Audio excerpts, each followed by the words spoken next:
Hare Krishna devotees எல்லாருக்கும் வணக்கங்கள். நம்ம பக்தி சதாச்சார் கிளாஸ்ல இருக்கோம். அதுல தசாவதாரம் பத்தி நம்ம வரிசையா பார்த்துட்டு வரோம். போன வாரம் நம்ம பார்த்தது சன்னிங் ஆஃப் மில்க் ஓஷன், பார்க்கடல் கடையும் பொழுது மத்ஸ்ய அவதாரம், சாரி இது வராக கூர்ம அவதாரம், அதை பத்தி நம்ம பார்த்தோம் இல்லைங்களா. அதுல மோகினி அவதாரத்துல அதுல வந்து 6 அவதாரங்கள் பகவான் வந்து எடுப்பாங்க. அதுல மோகினி அவதாரம் வரைக்கும் நம்ம வந்து பார்த்தோம். அதுல கடைசியா ஒரு 2 ஸ்லோகம், ரொம்பவே முக்கியமான ஒரு 2 ஸ்லோகம் நம்ம வந்து பார்த்தோம். என்ன அப்படின்னு பார்த்தோம்னா, டீமன்ஸும் வந்து, அதாவது அசுரர்களும் தேவர்களும் சேர்ந்தேதான் வந்து பார்க்கடலை கடைஞ்சாங்க. அவங்களோட இடம், காலம், அவங்களோட பிரயத்தனம், அவங்களோட பர்பஸ், அவங்களோட கோல் எல்லாமே வந்து ஒன்னாதான் இருந்தது இல்லைங்களா. அவங்களோட அதாவது 2 பேருமே இணைஞ்சு அந்த வேலையை வந்து செஞ்சாங்க, அமிர்தத்தை எடுக்கும் வேலையை. அப்ப அவங்களோட இடமும் காலமும் இது அவங்களோட செயல்களும் அவங்களோட கோலும் எல்லாமே ஒண்ணுதான். ஆனா தேவர்களுக்கு மட்டும் அமிர்தம் கிடைச்சது, டீமன்ஸ்க்கு, அசுரர்களுக்கு கிடைக்கல அப்படின்றத வந்து நம்ம வந்து அதுக்கு காரணம் என்ன அப்படின்றத நம்ம பார்த்தோம். அந்த 2 ஸ்லோகங்களுக்கும் ரொம்பவே முக்கியமான ஒரு விஷயம். அப்படி பார்க்கும்போது எதனால தேவர்களுக்கு கிடைச்சது அப்படின்னா, தேவர்கள் சத்துவகுணத்துல இருக்காங்க. அதுக்கப்புறம் எப்பயுமே அவங்க என்ன பண்ணுவாங்கன்னா, பகவான் கிட்டதான் அவங்க போய் அடைக்கலம் எடுப்பாங்க. எப்பயுமே ஷெல்டர் வந்து பகவானோட திருவடியில தான் அவங்க அடைக்கலம் எடுப்பாங்க அப்படின்றத நம்ம பார்க்கிறோம். அப்போ அதனால என்ன ஆகுது அப்படின்னா, சத்துவகுணத்துல இருக்கிறதுனாலயும் பகவான் கிட்ட அவங்க சரணம் அடையறதுனாலயும் அவங்களுக்கு நன்மைகள் கிடைக்குது. அது அசுரர்கள் வந்து பிரைடு, அந்த தான் தான் ஆதிக்கம் செலுத்தணும், அந்த ஒரு எண்ணங்கள்லாம் இருக்கு இல்லைங்களா, ரஜோகுணம் தமகுணத்தோட இருக்கிறதுனால அவங்களுக்கு அது 2வது அவங்க பகவான் கிட்ட சரணமும் அடையறது இல்லை இல்லைங்களா, அந்த அகங்காரம் இதெல்லாம் இருக்கிறதுனால. அதனால அவங்களுக்கு அதே அளவு பிரயத்தனை பட்டும் அவங்களுக்கு என்ன கிடைக்கல, அவங்களுக்கு அமிர்தம் கிடைக்கலன்றது பார்த்தோம். அதேதான் நம்ம வாழ்க்கையிலும் நம்ம வந்து கடைபிடிக்கிறது லாஸ்ட் ஸ்லோகத்துல நம்ம பார்த்தோம். என்னன்னா, இப்ப நம்மளோட பிரயத்தனங்களும் நிறைய இருக்கும். நம்ம நிறைய வாழ்க்கையில செயல்கள் செய்யறோம் இல்லைங்களா. அப்போ எல்லாமே நம்ம எவ்வளவு செயல்கள் செஞ்சாலும் அது இந்த மெட்டீரியல் விஷயத்துக்கு சம்பந்தமானது இருந்தது, பகவானோட பந்தம் இல்லாம தனிப்பட்ட நம்மளோட சென்ஸ் என்ஜாய்மெண்ட்ஸ்க்காக இருந்தது அப்படின்னா அது ரஜோகுணம் தமோகுணத்தை சார்ந்தது. அதற்கப்புறம் அதனால நம்மளுக்கு என்ன ஏற்படும்னா, நமக்கு முக்தி கிடைக்காது. திரும்ப திரும்ப இந்த பர்த் டெத் லைஃப் சைக்கிள் இருந்து இந்த கஷ்டங்கள்லயே நம்ம உழண்டுட்டு இருப்போம். அதே வந்து யார் ஒருத்தவங்க பகவான் சம்பந்தப்பட்ட செயல்களை செய்யறாங்களோ, பக்தி பக்தி சேவையில் ஈடுபட்டு பகவான் முன்னிலைப்படுத்தி செயல்களை செய்யறாங்களோ, அவங்களுக்கு என்ன, பகவான் அடைக்கலம் எடுக்கிறவங்களுக்கு அவங்களுக்கு என்ன ஏற்படும், முக்தி கிடைக்கும், பகவானோட அரவணைப்பு எப்பயுமே கிடைக்கும் அப்படின்றத நம்ம இங்க தெரிஞ்சுக்கிறோம். இந்த சர்னிங் ஆஃப் மில்க் ஓஷன்ல நம்ம தெரிஞ்சுக்கிட்ட ஒரு விஷயமா நம்ம பார்க்கிறோம். அப்போ இந்த 8வது கேண்டோல பாத்தீங்கன்னா, இது சர்னிங் ஆஃப் மில்க் ஓஷனா இருக்கட்டும், அதுக்கப்புறம் வந்து இப்போ நம்ம பார்க்கிற வாமன அவதாரம், அப்புறம் மத்ஸ்ய அவதாரம், இது எல்லாமே வந்து வரிசையா இருக்கும் கண்டினியூஷனா. இன்னைக்கு நம்ம பார்க்க போறது வாமன அவதாரம். அதற்கு முன்னாடி நம்ம பிரேயர் சொல்லிடலாம்.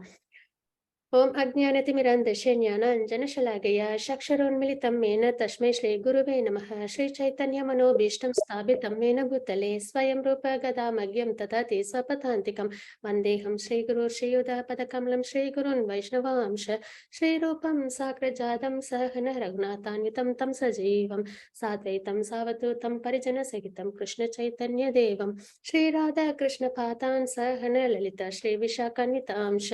हे कृष्णा करुणा सिंधु दीनबंधो जगत्पते गोपेश गोपिका कांत राधा कांत नमोस्तुते तप्त कांचन गौरांगी राधे वृंदावनेश्वरी वृषभानुसुदे देवी प्रणमामि हरिप्रिये वाञ्छाकल्पतरुपश्य कृपा सिंधु भयेव च पतितानां पावनेभ्यो वैष्णवेभ्यो नमो नमः. नमो विष्णुपादाय कृष्णप्रस्थाय भूतले श्रीमते भक्तिवेदान्त स्वामिनिति नामिने नमस्ते सरस्वती देवे गौरवाणी प्रचारिणे निर्विशेष शून्यवादी पश्यत्तदेशतारिणी. जय श्री कृष्ण चैतन्य प्रभु नित्यानंद श्री अद्वैत गदाधर श्रीवासादि गौर भक्त वृंद. हरे कृष्णा कृष्ण कृष्ण हरे हरे, हरे राम राम राम हरे हरे. ओम नमो भगवते वासुदेवाय, ओम नमो भगवते वासुदेवाय, ओम नमो भगवते वासुदेवाय. ஹரே கிருஷ்ணா. ஹரே கிருஷ்ண டிவோட்டிஸ், நம்ம இன்னைக்கு பார்க்க போறது வாமன அவதாரம். சர்னிங் ஆஃப் மில்க் ஓஷன்ல பார்க்கடல் கடையும் அந்த வராக அவதாரத்துல, சாரி கூர்ம அவதாரத்துல நம்ம முக்கியமா அந்த லாஸ்ட் 2 ஸ்லோகங்கள்ல நம்ம அவசியம் நம்ம வாழ்க்கையில ரொம்ப ஆழ்ந்து சிந்திச்சு கடைபிடிக்கணும். டீமன்ஸும் அதே பிரயத்தனம் தான் பண்ணாங்க, தேவர்களும் அதே பிரயத்தனம் தான் பண்ணாங்க. ஆனா அவங்க தேவர்களுக்கு மட்டும் அமிர்தம் கிடைச்சது. அதே மாதிரி நம்மளும் மெட்டீரியல் விஷயங்களுக்கான விஷயங்களே நம்ம வாழ்க்கையில் நம்ம எல்லாத்தையும் பண்ணோம் அப்படின்னா கடைசியில ஃப்ரக்சுரேஷன் தான் கிடைக்கும்.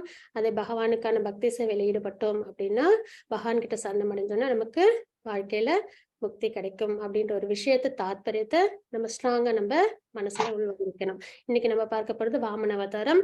இதுல நம்ம பார்க்கறது என்ன, ஆக்சுவலா இந்த 8வது கேண்டோ இருக்கு இல்லைங்களா, இதோட தீமை என்ன அப்படின்னு பார்த்தோம்னா மனுக்களை பத்தின விஷயங்கள், அந்தந்த மனுக்களுடைய காலத்துல நடந்த விஷயங்கள் தான் இதுல நம்ம பார்க்கிறோம்.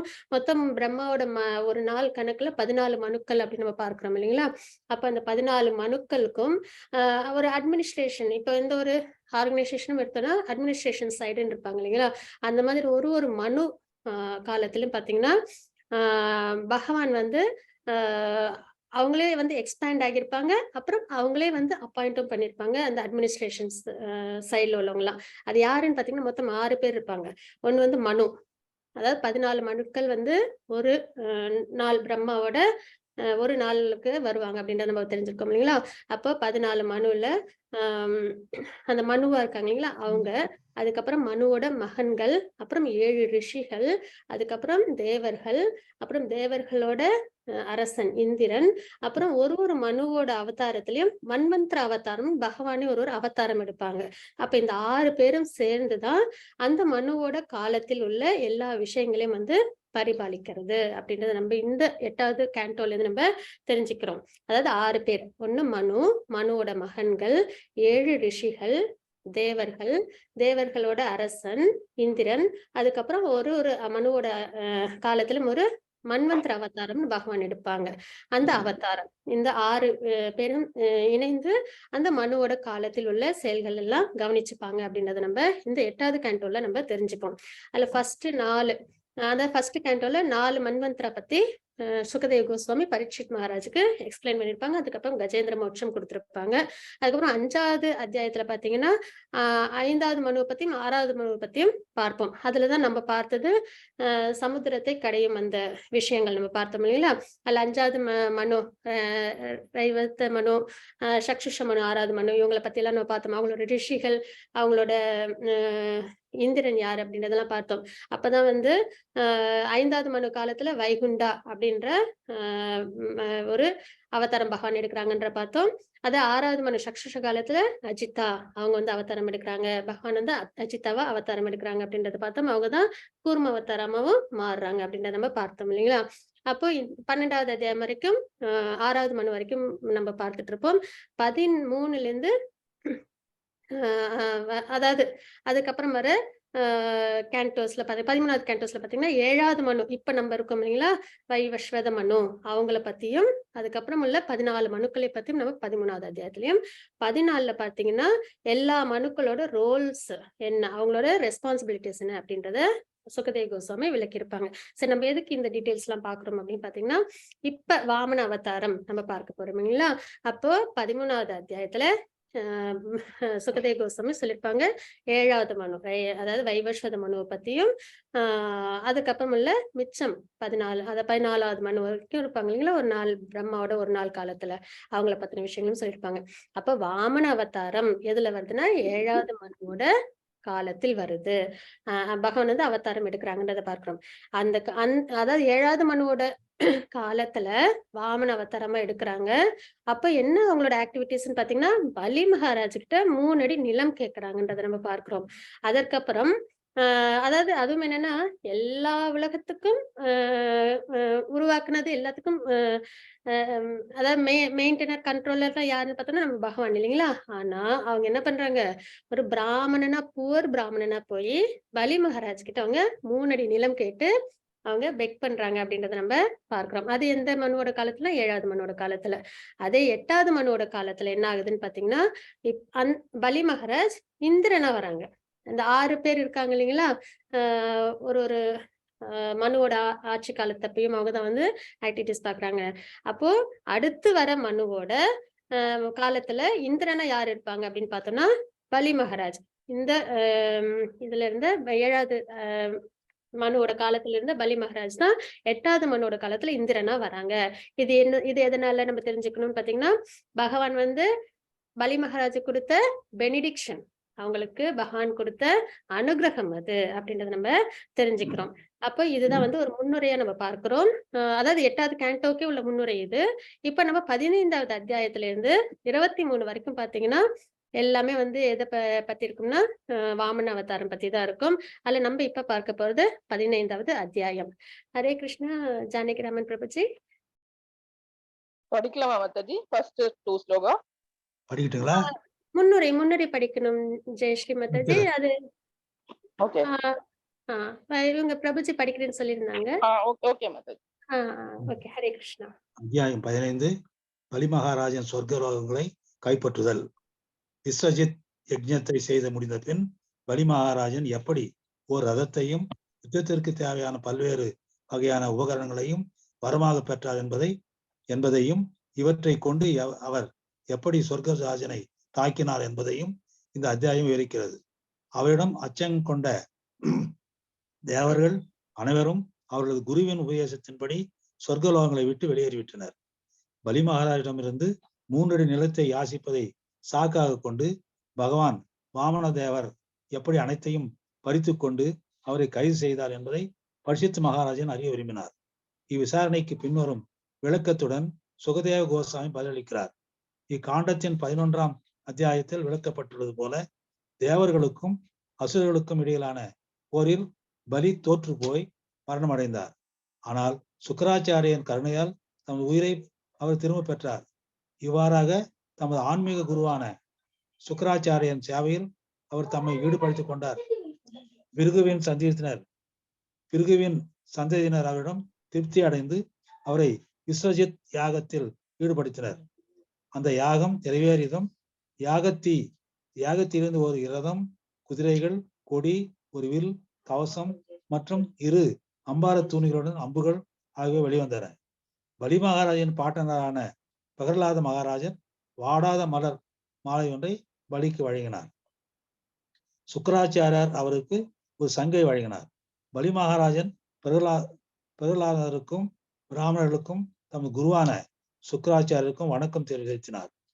பிறகு இந்திரனோடு போரிடுவதற்கு தம்மை ஆயத்தம் செய்து கொண்ட பின் தமது போர் வீரர்களுடன் இந்திராபுரி சென்றார். தமது சங்கை ஊதிய அவர் இந்திரனுடைய ராஜ்யத்தை எல்லைப்புறங்களை தாக்கினார். பலி மகாராஜனின் திறமையை கண்ட இந்திரன் தமது சொந்த ஆன்மீக குருவான பிரகஸ்பதியிடம் சென்று பலியின் பலத்தை பற்றி அவரிடம் கூறி இப்போது தான் செய்ய வேண்டியது என்ன என்று வினவினார். பலி மகாராஜனுக்கு பிராமணர்களால் அசாதாரண சக்தி அளிக்கப்பட்டுள்ளது. ஆகவே தேவர்களால் அவர்களுடன் போரிட முடியாது என்று பிரகஸ்பதி தேவரிடம் கூறினார். பரமபுருஷ பகவானின் ஆதரவை பெற்று பெறுவதுதான் அவருடைய ஒரே நம்பிக்கையாக இருந்தது. உண்மையில் இதை தவிர ஒரு வழியும் இருக்கவில்லை.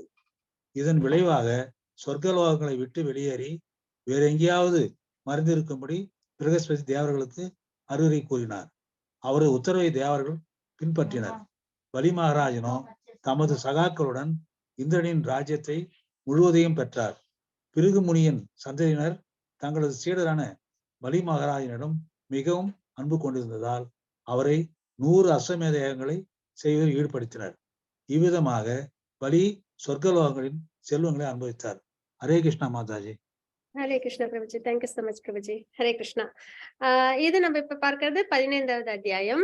அதுல என்ன ஸ்லோகங்கள், அதாவது சுகதேவ கோஸ்வாமி பரீட்சித் மகாராஜுக்கு என்னென்ன விஷயங்கள் வந்து கொடுத்தாங்க அப்படின்றத நம்ம பார்க்க போறோம். அதுல ஃபர்ஸ்ட் 2 ஸ்லோகங்கள் பார்த்தோம் அப்படின்னா, அதுல வந்து பரீட்சித் மகாராஜ் அவங்க வந்து சுகதேவ கோஸ்வாமி கிட்ட கொஸ்டின் கேட்பாங்க.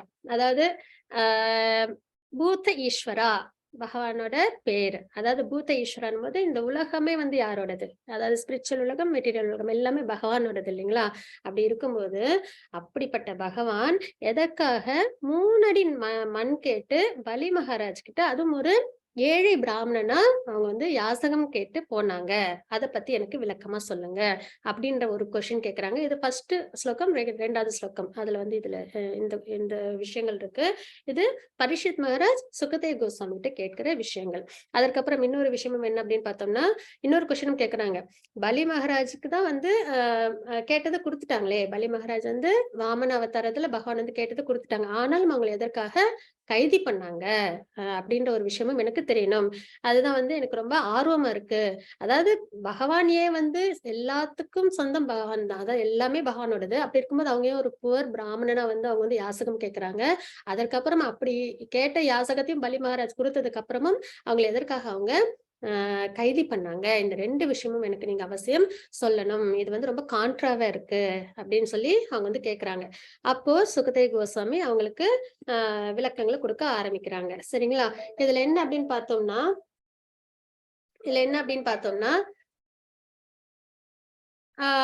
இதுல வந்து ஆக்சுவலா வந்து இந்த சர்னிங் ஆஃப் மில்க் போர்ஷன் இருந்தது இல்லைங்களா? அப்போ என்ன ஆச்சு? தேவர்களுக்கு எல்லாம் அமிர்தம் கிடைச்சது. ஆனா அசுரர்கள்லாம் என்ன பண்ணாங்க? அவங்களுக்குலாம் வந்து கஷ்டங்கள் வந்துச்சுன்றதை பார்த்தோம். அப்போ 2 பேருக்கும் ஏற்பட்ட சண்டையில பலி மகாராஜுக்கு என்ன ஆயிடுச்சுன்னா, அவங்களோட உயிரையே அவங்க விட்டுட்டாங்க அப்படின்றத நம்ம தெரிஞ்சுக்கிறோம். அப்படி அந்த மாதிரி பட்சத்துல சுக்ராச்சாரியார், அதாவது அசுரர்களோட குரு என்ன பண்ணாங்க, குலகுரு என்ன பண்றாங்கன்னா, மிருத சஞ்சீவினி அப்படின்ற ஒரு மந்திரம் சொல்லி பலி மகாராஜ், உயிரை இழந்த பலி மகாராஜை திரும்பி வந்து அவங்க மீட்டு கொண்டு வராங்க. கொண்டு வந்ததுக்கு அப்புறம் அவங்களுக்கு படும் தோல்வி இல்லைங்களா? ரொம்பவே வந்து என்னது, அவ்வளவு பிரயத்தனப்பட்டும் அவங்களுக்கு கிடைக்க வேண்டியது கிடைக்காம போச்சு இல்லைங்களா? அதனால ரொம்பவே வருத்தத்துல இருந்ததுனாலையும் அவங்களோட ஆப்புலன்சஸ் எல்லாம் அவங்க இழந்து விட்டதுனாலையும் அவங்க என்ன பண்றாங்க அப்படின்னு பாத்தீங்கன்னா, அடுத்து வந்து அவங்க பிருகு முனிவர்கள் இருக்காங்க இல்லைங்களா? அவங்களோட அவங்க பிருகு முனிவர்கள் அவங்க கிட்ட போய் அவங்க யஜ்ஞங்கள் பண்றதுக்கு அவங்க பிரயத்தனப்படுறாங்க. அந்த யஜ்ஞம் பேரு விஸ்வஜித் யஜ்ஞா அப்படின்றதுதான். அந்த யஜ்ஞத்தை அவங்க பிருகு முனிவர்கள் மூலியமா அவங்க செய்றாங்க. அப்போ பலி மகாராஜ் அவங்களை ரொம்பவே சாட்டிஸ்ஃபை பண்றாங்க. அப்போ அவங்களுக்கு என்ன ஆகுது அப்படின்னு பாத்தீங்கன்னா, யஜ்ஞங்கள் முடிஞ்ச உடனே அவங்களுக்கு பலி மகாராஜுக்கு என்னென்ன கிடைக்குது அப்படின்னு பார்த்தோம்னா, நல்ல தேர், சரிங்களா? தேர், அதுக்கப்புறம் வந்து நிறைய சோல்ஜர்ஸ் கிடைக்கிறாங்க. அதுக்கப்புறம் வந்து அதாவது ஆயிரக்கணக்கான சோல்ஜர்ஸ் உங்களுக்கு கிடைக்கிறாங்க. அதற்கப்புறம் வந்து அம்புகள், அதுக்கப்புறம் வந்து வில், இந்த விஷயங்கள்லாம் கிடைக்குது. இதுல இன்னொரு முக்கியமான விஷயம் என்ன அப்படின்னு பார்த்தோம்னா, இவங்க சுக்ராச்சாரியர் வந்து அவங்களுக்கு சங்கு வந்து பிரசன்ட் பண்றாங்க. அதே வந்து பிரகலாத் மகாராஜ் யாரு? பலி மகாராஜோட தாத்தாவா வராங்க இல்லைங்களா? பிரகலாத் மகாராஜ் அவங்களோட பையன் வந்து விரோச்சனாவோட மகன் தான் வந்து பலி மகாராஜ். அப்போ பலி மகாராஜ்க்கு அவங்களோட தாத்தா பிரகலாத் மகாராஜ் என்ன கொடுக்குறாங்க அப்படின்னு பார்த்தோம்னா, ஒரு வாடாத பூ மாலை கொடுக்குறாங்க. இப்படி எல்லாரும், அதாவது சேஜஸ், அதுக்கப்புறம் வந்து அவங்களோட பிரகலாத் மகாராஜ் ஒரு பியூர் டிவோட்டி இல்லைங்களா? பகவானோட அன்பை பெற்றவங்க, அவங்கள்ட்ட இருந்தும் கிஃப்ட் கிடைக்குது. அதுக்கப்புறம் வந்து சுக்ராச்சாரியார் அவங்களோட குலகுரு, அவங்களும் சந்தோஷப்பட்டு மகிழ்ந்து அவங்களுக்கு என்ன பண்றாங்க, சங்குகளை கொடுக்குறாங்க. இப்படி எல்லா விதமான விஷயமும் அவங்களுக்கு கிடைச்சதுனால பலி மகாராஜ் எப்படி இருக்காங்கன்னா, ரொம்ப தேஜஸோட, ரொம்ப அதாவது எப்படின்னா ரொம்ப ஸ்ட்ராங்கா, ரொம்ப வந்துட்டு எந்துவா, ஆர்வத்தோட, ரொம்ப தைரியத்தோட, ரொம்ப கான்பிடென்ட்டோட அவங்க என்ன பண்றாங்க அப்படின்னு பாத்தீங்கன்னா, தேவர்களை நோக்கி படையெடுத்து போறாங்க. அதுவும் ஆயிரம் கணக்கான வீரர்களோட அவங்க போறாங்க அப்படின்றத நம்ம பார்க்கிறோம். அதுக்கப்புறம் பாத்தீங்கன்னா 12.22 ஸ்லோகம் வரைக்கும் என்ன இருக்குன்னு பார்த்தோம்னா, இந்திரலோகம் எப்படி இருக்கும் அப்படின்றதுக்கான வர்ணனை அதுல இருக்கு. இந்திரலோகம்னாலே எப்படி இருக்கும், ரொம்பவே சந்தோஷம் நிறைஞ்ச இடம், அழகான இடம் அப்படின்னு நம்ம தெரிஞ்சு வச்சிருக்கிறோம் இல்லைங்களா? அங்க வந்து புண்ணிய செயல்கள் செய்யறவங்க மட்டுமே அங்க போகக்கூடிய இடம், சத்துவகுணம் உள்ளவங்களோட இருக்கும் இடம் அப்படின்னு நம்ம பார்க்கிறோம். அப்படிப்பட்ட இந்திரலோகத்தை பத்தி வர்ணனை கொடுக்குறாங்க 12-22 ஸ்லோகங்கள் வரைக்கும். அப்ப இந்திரலோகம் எப்படி இருக்கும்னு பார்த்தா, ரொம்ப நறுமணமிக்க பூக்கள், அப்புறம் நிறைய தோட்டங்கள், நிறைய இது பேர்ட்ஸ் எல்லாம் இருக்கு. அது வந்து ரொம்பவே இனிமையான குரலுடைய பறவைகள்லாம் இருக்கு. அப்புறம் நிறைய தேவ கன்னிகைகள்லாம் இருக்காங்க. எல்லா இடமும் வந்து தங்கத்தாலையும் மார்பிளாலையும் ஆன மாளிகைகளா இருக்கு. ரோடு எல்லாமே வந்து அவ்வளவு வந்து பிரமாதமா இருக்கு. ஏன்னா விஸ்வகர்மா ஏற்படுத்தின விஷயம் இல்லைங்களா, உருவாக்குன நகரம் தான் இந்திரப்பட்டணம். அப்படி அந்த அளவுக்கு வந்து எல்லாமே வந்து செழுமையா எல்லா விதமான சந்தோஷத்தோட மினுமினுப்போ பளபளப்போட இருக்கு அப்படின்றத நம்ம பார்க்கலாம். அதே மாதிரி நல்ல மியூசிக், அதான் இவங்கெல்லாம் இருக்காங்க இல்லைங்களா, கந்தர்வர்கள், அவங்க எல்லாம் வந்து நல்லா டான்ஸ் ஆடுறது, பாட்டு பாடுறது, அப்புறம் நல்ல இசை நாதங்களோட, அப்புறம் அப்சரஸ்லாம் அவங்க எல்லாம் வந்து அங்க நிறைய பேர் இருக்காங்க. அப்புறம் காற்றும் வந்து ரொம்ப நறுமணத்தோட இருக்கு அப்படின்ற விஷயங்கள் எல்லாம் வந்து 12ல இருந்து 22 வரைக்கும் இது இந்திரப்பட்டணத்தை பத்தின விஷயங்கள் எல்லாத்தையும் வந்து பரீட்சித் மகாராஜுக்கு சுகதேவ கோஸ்வாமி சொல்றாங்க. சரிங்களா? அதற்கப்புறம் இன்னொரு விஷயமும் அங்க வந்து சொல்றாங்க, இப்படிப்பட்ட ஒரு இந்திரப்பட்டணத்துல யாரால போக முடியாதாம், யாரெல்லாம் பாபம் செய்யறாங்களோ, யாரெல்லாம் பொறாமை இருக்கிறாங்களோ, யாரெல்லாம் வந்து அதர்மத்துல வயலன்ஸ், அதாவது மத்தவங்களை துன்புறுத்துறதுல ஈடுபடுறாங்களோ, கன்னிங்கா இருக்காங்களோ, அப்புறம் ஃபால்ஸ் ப்ரௌடு அகங்காரம் இருக்குதோ, அப்புறம் லஸ்ட் ஆசை, கிரீடு பேராசை, இதெல்லாம் உள்ளவங்க அந்த இந்திரப்பட்டணத்துக்குள்ளார போக முடியாது அப்படின்றதையும் இந்த இடத்துல சுகதேவ கோஸ்வாமி பரீட்சித் மகாராஜுக்கு குறிப்பிடுறாங்க.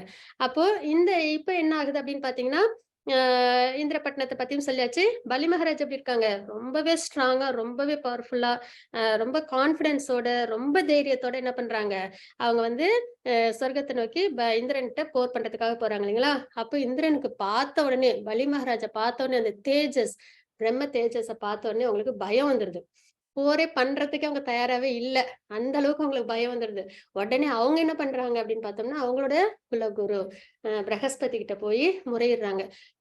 நம்ம எட்டேது தோத்துட்டு போனாங்களே அசுரர்கள், அவங்க எப்படி இவ்வளவு தைரியத்தோடையும் இவ்வளவு தன்னம்பிக்கையோடும் பிரகாசத்தோடையும் வந்து நம்ம கிட்ட வந்து போரிட வராங்க, நீங்க தான் அதுக்கான காரணத்தை சொல்லணும் அப்படின்னு சொல்லும்போது, பிரகஸ்பதி என்ன சொல்றாங்க அப்படின்னு பாத்தீங்கன்னா, பலி மகாராஜ் வந்து பிராமணர்களை சாட்டிஸ்ஃபை பண்ணிருக்காங்க, அவங்களோட குல குருவை சந்தோஷப்படுத்திருக்காங்க, அதனால வந்து அவங்களுக்கு அந்த பிரம்ம தேஜஸ் இருக்கு, அதை வந்து வீழ்த்துறதுக்கு யாராலும் முடியாது, அதனாலதான் அவங்க இவ்வளவு கான்பிடன்ஸோட இருக்காங்க, பவரோட இருக்காங்க அப்படின்றது வந்து தேவர்களோட குரு வந்து பிரகஸ்பதி வந்து இந்திரனுக்கு சொல்றாங்க. அதனால இப்போ இந்த பிரம்ம தேஜஸோட, ஏன்னா அவங்க யாரோட கைடன்ஸ்ல அவங்க யாகங்கள் யஜ்ஞங்கள்லாம் பண்ணிட்டு இருக்காங்க, இவங்க பிருகு டைனஸ்டில உள்ள ரிஷிகள் மூலியமா அவங்க பண்றாங்க இல்லைங்களா. அப்போ இன்னொரு விஷயமும் என்ன அப்படின்னு பாத்தீங்கன்னா, 100 அஸ்வமேத யாகமும் செய்யறதுக்கு அவங்களுக்கு பலி மகாராஜுக்கு அவங்க உதவியும் பண்ணிருக்காங்க. ஏன்னா அந்த அளவு பலி மகாராஜ் அவங்க எல்லாரையும் சாட்டிஸ்ஃபை பண்ணிருக்காங்க. அப்ப பிராமணர்களை சாட்டிஸ்ஃபை பண்ணதுனால, அவங்க சந்தோஷப்பட்டு அவங்க கொடுத்த ஆசீர்வாதத்தினால பலி மகாராஜுக்கு இவ்வளவு ஒரு பவர் வந்து கிடைச்சிருக்கு. அப்ப இப்படி இருக்கும்போது நீ அவங்க முன்னாடி போய் சண்டை போடுறது அவ்வளவு உகந்தது கிடையாது, அதனால நீங்க எல்லாரும் வந்து சொர்க்கலோகத்தை விட்டுட்டு போயிடணும் அப்படின்னு சொல்லி சொல்றாங்க. அதுவும் இல்லாம இங்க பிரகஸ்பதி இன்னொரு விஷயமும் சொல்றாங்க, கண்டிப்பா நம்மளும் சிறந்தவங்க தான், ஏன்னா நம்மளும் நல்ல நல்ல விஷயங்கள் தான் செய்யறோம். ஆனா பலி மகாராஜ் வந்து ஒரு டீமனா இருந்தாலும், அசுரனா இருந்தாலும், அவங்களோட குல குருவுக்கும் அவங்க பிராமணர்களுக்கும் அவங்க வந்து அவங்கள திருப்தி பண்ணி அவங்களை சந்தோஷப்படுத்துற அளவுக்கு நீங்க எல்லாம் வந்து உங்களோட குலகுரு அப்புறம் பிராமணர்களை திருப்தி பண்ணல, அதனாலதான் உங்களுக்கு தேஜஸ் கம்மியா இருக்கு. அதனால எப்போ பலி மகாராஜ் வந்து ஒரு பிராமணர் கிட்ட இருந்து வந்து அபராதம் பண்றாங்களோ, அப்ப அவங்களுக்கு அவங்களோட தேஜஸ் குறையும், அது வரைக்கும் நீங்க யாரும் அவங்க முன்னாடி இருக்கக்கூடாது அப்படின்னு சொல்லிடுறாங்க. உடனே இந்திரனும் என்ன பண்ணாங்க, சண்டையே போடாமலே என்ன பண்ணிடுறாங்க, தேவர்கள் இந்திரன் எல்லாரும் வந்து ஹெவனை விட்டு போயிடுறாங்க. இதெல்லாம் பார்த்த உடனே பலி மகாராஜ் அங்க போறாங்க. போன உடனே 3 உலகத்தையும் அவங்க தன்னோட கண்ட்ரோலுக்கு கொண்டு வராங்க. கண்ட்ரோலுக்கு கொண்டு வந்ததுக்கு அப்புறம் அஸ்வமேத யாகம் வேற பண்ணிருக்காங்க இல்லைங்களா. ஏன்னா இந்திரன் ஆகணும்னா அஸ்வமேத யாகம் பண்ணணும். அதே மாதிரி அவங்க சிறப்புற பண்ணிடுறாங்க பிருகு பிராமணர்களோட கைடன்ஸ்ல. அப்ப எல்லா சக்தியும் கிடைச்சிருக்கு, அவங்களுக்கு எல்லா பவரும் கிடைச்சிருக்கு. அவங்க எப்படி இருக்காங்கன்னா ஒரு ஒளி புரிந்து நிலா மாதிரி, நிலா வந்து வானத்துல ஒளியோட பூர்ண சந்திரனா இருக்கும்போது அவ்வளவு பிரகாசமா இருக்கும் இல்லைங்களா. அந்த அளவுக்கு வந்து பலி மகாராஜ் வந்து எல்லாத்தையும் கான்கேட் பண்ணி ரொம்பவே பிரில்லியண்டா இருக்காங்கன்றத பார்க்கிறோம். இந்த மாதிரி எல்லாமே எல்லா சந்தோஷங்களும் ரொம்ப சாட்டிஸ்ஃபைடா இருக்காங்க. எல்லா சந்தோஷங்களும், அப்புறம் ஆப்புலன்ஸ், வெல்த் எல்லா விஷயமும் உங்களுக்கு வந்து என்னது சந்தோஷங்கள், சென்ஸ் கிராட்டிஃபிகேஷன் எல்லாமே உங்களுக்கு சிறப்புற கிடைச்சிருக்கு. யாருக்கு? அசுரர்களுக்கு கிடைச்சிருக்கு அப்படின்றத நம்ம இங்க பார்க்கிறோம். அப்புறம் இன்னொரு விஷயமும் இங்க என்ன அப்படின்னு பாத்தீங்கன்னா, இதுல வந்து என்ன சொல்றாங்கன்னா, இந்த மாதிரி பலி மகாராஜ் இருக்கும்போது உங்களை வந்து காப்பாத்துறதுக்கு ஒருத்தவங்களால மட்டும்தான் முடியும். அது பகவானால மட்டுமே முடியும் அப்படின்ற ஒரு விஷயத்தையும் நம்ம இங்க வந்து பார்க்கிறோம். சரிங்களா? இது வரைக்கும் பார்த்தது எல்லாமே 15வது அத்தியாயத்துல உள்ள விஷயங்களை நம்ம பார்க்கிறோம். ஹரே கிருஷ்ண, ஜெய் ஸ்ரீ மாதாஜி. 16th சாப்டர் படிக்கிறீங்களா, வாசிக்கிறீங்களா? Hare Krishna Mataji. Hare Krishna. 16th Mataji. 16th. Okay. அது எக்ஸ்பிளனேஷன் மட்டுமா மாதாஜி? அது முன்னுரையா? முன்னுரை. ஃபர்ஸ்ட் முன்னுரை மாதாஜி, அப்புறம் ஸ்லோகங்களும் இருக்கு. அது டிரான்ஸ்லேஷன் மட்டும் படிச்சா போதும். Okay ma'am.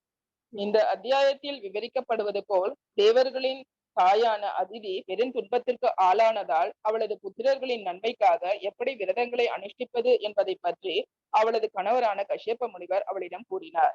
ஸ்வர்கலோக ராஜ்யங்களில் தேவர்கள் காணப்படாததால் அவர்களின் தாயாகிய அதிதி பெரும் வேதனை அடைந்தார். பற்பல ஆண்டுகளுக்கு பின் ஒரு நாள் சமாதி நிலையிலிருந்து மீண்ட பெரு முனிவரான கஷ்யப்பர் தமது ஆசிரமத்திற்கு திரும்பி சென்றார். தமது ஆசிரமம் பொலிவிழந்து கிடப்பதையும் தமது மனைவி வருத்தத்துடன் இருப்பதையும் அவர் கண்டார். ஆசிரமத்தில் எங்கு பார்த்தாலும் துக்கத்திற்குரிய அறிகுறிகள் தென்பட்டன. ஆகவே முனிவர் ஆசிரமத்தின் நலனை பற்றியும் கவலையுடன் அவள் காணப்படுவதற்கான காரணத்தை பற்றியும் வினவினார். ஆசிரமத்தின் நலனை பற்றி கஷ்யப்ப முனிவருக்கு அறிவித்த பின் தமது புத்திரர்களின் பிரிவினார் தாம் கவலைப்படுவதாக அவரிடம் கூறினார். அதன் பிறகு தமது புத்திரர்களால் எவ்வாறு மீண்டும் திரும்பி வந்து அவரவர் பதவிகளை ஏற்க முடியும் என்பதை பற்றி தன்னிடம் கூறுமாறு அவரை வேண்டினாள். தமது புத்திரர்கள் எல்லா நல்ல அதிர்ஷ்டங்களையும் பெற வேண்டும் என்று அவள் விரும்பினாள்.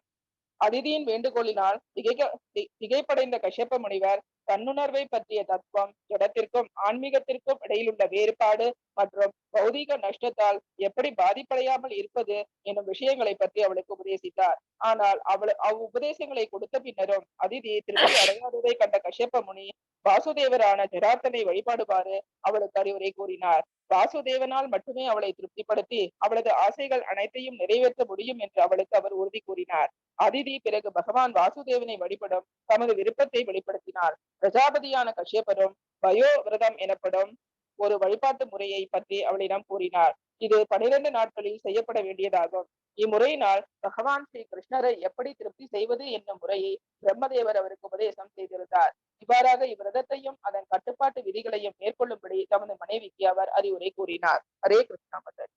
Hare Krishna Mataji. Thank you Mataji. Thank you so much. இந்த இப்ப போன அத்தியாயம் வந்து சர்னிங் ஆஃப் முடிஞ்சதுக்கு அப்புறம் தேவர்களுக்கும் அசுரர்களுக்கும் சண்டையில வந்து அசுரர்ல பலி மகாராஜ் வந்து இறந்துடுறாங்க. அவங்க குலகுரு வந்து மிருத சஞ்சீவனி இது மந்திரம் சொல்லி அவங்களுக்கு உயிர்ப்பிச்சு, அதுக்கப்புறம் விஸ்வஜித் யாகம் இவங்களால பிருகு முனிவர்களால செய்யப்பட்டு, அதுக்கப்புறம் வந்து அவங்க சொர்க்கத்தை வந்து மறுபடியும் கான்கேட் பண்றாங்கன்றத நம்ம பார்த்தோம். இப்ப பலி மகாராஜ் சொர்க்கத்தை நல்லபடியா அவங்க ஆட்சி பண்ணிட்டு இருக்காங்க. 3 உலகத்தையும் எல்லாத்தையும் அவங்க ஆட்சி பண்ணிட்டு இருக்காங்க அப்படின்ற வரைக்கும் நம்ம பார்த்தோம். இப்ப இந்த அத்தியாயத்துல நம்ம என்ன பார்க்கிறோம் பாத்தீங்கன்னா, இதனால யாருக்கு கஷ்டம் வந்திருக்கும்? ஃபர்ஸ்ட் தன்னோட குழந்தைங்களுக்கு ஒரு இது கஷ்டம்னா அவங்களோட தாய்க்கு ரொம்ப வருத்தம் இருக்கும் இல்லைங்களா? அப்படி இருக்கும்போது அதிதி, அதாவது கஷ்யப்பர் முனிக்கும் அதிதிக்கும் பிறந்தவர்கள் தேவர்கள், கஷ்யப்ப முனிக்கும் திதிக்கும் பிறந்த பிள்ளைகள் வந்து அசுரர்கள். சரிங்களா? அப்போ அதிதிக்கு வந்து ரொம்பவே மன வருத்தம் ஆயிடுது, ரொம்ப சோகமா இருக்காங்க. ஏன்னா அவங்களோட பிள்ளைகள் எல்லாம் என்ன ஆயிடுறாங்க, அவங்களோட வெல்த், அவங்களோட பவர் எல்லாத்தையும் எல்லாம் இழந்துடுறாங்க இல்லைங்களா? இழந்தவங்க இருக்க இடம் இல்லாம அவங்க இருக்கும் ஒரு பட்சத்துல அவங்க அம்மா அதிதி அவங்களால அதை வந்து ஏத்துக்க முடியல, ரொம்ப வந்து அவங்க வேதனைப்படுறாங்க. அப்படி வேதனைப்படும் பொழுது என்ன ஆகுது அப்படின்னு பாத்தீங்கன்னா, கஷ்யப்ப முனி அவங்க வந்து தவத்துல ஈடுபட்டு இருந்திருக்காங்க. ரொம்ப காலம் கழிச்சு, ரொம்ப வருடங்கள் கழிச்சு அவங்க என்ன பண்றாங்கன்னா, அவங்க வராங்க, குடிலுக்கு வராங்க. வந்த உடனே அவங்க வந்து அதித்திய வந்து பாக்குறாங்க. அப்ப அதித்தி எப்பயுமே வந்து எப்படி ஒரு மனைவி வந்து வரவேற்பாங்கன்னா, ரொம்ப சந்தோஷத்தோட எல்லா விஷயத்தையும் வந்து பரிபூர்ணமா செய்வாங்க இல்லைங்களா, வரவேற்பு முறைகள்ல. ஆனா அதித்தி எப்படி பண்றாங்கன்னா, ஒரு சந்தோஷம் இல்லாம, ஆனா செய்ய வேண்டிய கடமைகள் எல்லாம் வந்து ரொம்ப நாள் தவத்திலிருந்து வந்த கஷ்யப்ப முனிக்கு அவங்க வந்து சிறப்புற செய்யறாங்க. ஆனா அவங்க மனசுல என்ன இல்ல, ஒரு சந்தோஷம் இல்ல. இத பார்த்த உடனே கஷ்யப்ப முனி கேக்குறாங்க, நீ எதனால இவ்வளவு சோகமா இருக்க? ஏதும் உன்னோட பிரிஸ்கிரைப் டியூட்டி, அதாவது கேக்குற கேள்விகள் 5 இருக்கு. என்னென்ன கொஸ்டின் கேக்குறாங்க அப்படின்னு பார்த்தோம்னா, அதாவது 1ல இருந்து 3 வரைக்கும் கஷ்யப முனி ஆசிரமத்துக்கு வர்றத பார்க்கிறோம். 4ல இருந்து 10 வரைக்கும் 5 கொஸ்டின் கேக்குறாங்க கஷ்யப முனி. என்ன கேக்குறாங்க அதித்தி கிட்டன்னு பார்த்தோம்னா, தினப்படி செய்யற பிரிஸ்கிரைப் டியூட்டி. ஒரு கிரகஸ்தர்களா இருக்கும்போது காலையில இருந்து இரவு வரைக்கும் ஒரு சில கடமைகள்ன்றது இருக்கும் இல்லைங்களா? அப்ப அந்த பிரிஸ்கிரைப் டியூட்டில ஏதாவது தவறுகள் எதுவும் பண்ணிட்டியா? இல்லைன்னா தர்ம அர்த்த காமம் இதுல ஏதும் தவறுகள் நடந்துருச்சா? இல்ல யாராவது வீட்டுக்கு விருந்தாளி அவங்கள சரிவர கவனிக்காம விட்டுட்டியா? ஏன்னா வீட்டுக்கு ஒருத்தவங்க வராங்க அப்படின்னும் போது அதை ரொம்பவே நம்ம உயர்வா எடுத்துக்கணும் அப்படின்றத இந்த ஸ்லோகத்துல, அதாவது இந்த 4ல இருந்து 5 உள்ள ஸ்லோகத்துல குறிப்பிட்டு சொல்லியிருப்பாங்க. அவங்களுக்கு தகுந்த மரியாதையோட, அவங்கள மன திருப்தியோட, அவங்களுக்கு தேவையான விஷயங்களை பரிமாறி ஒருத்தவங்களை நம்ம வரவேற்கணும். அதித்தி வருவாங்கள நம்ம ரொம்ப சாதாரணமா எடுத்துக்காம இந்த விஷயங்களை அவசியம் கடைபிடிக்கணும். இந்த மாதிரி யார் ஒருத்தவங்க கடைபிடிக்கலையோ அவங்களோட வீடு எப்படிப்பட்டதாம்?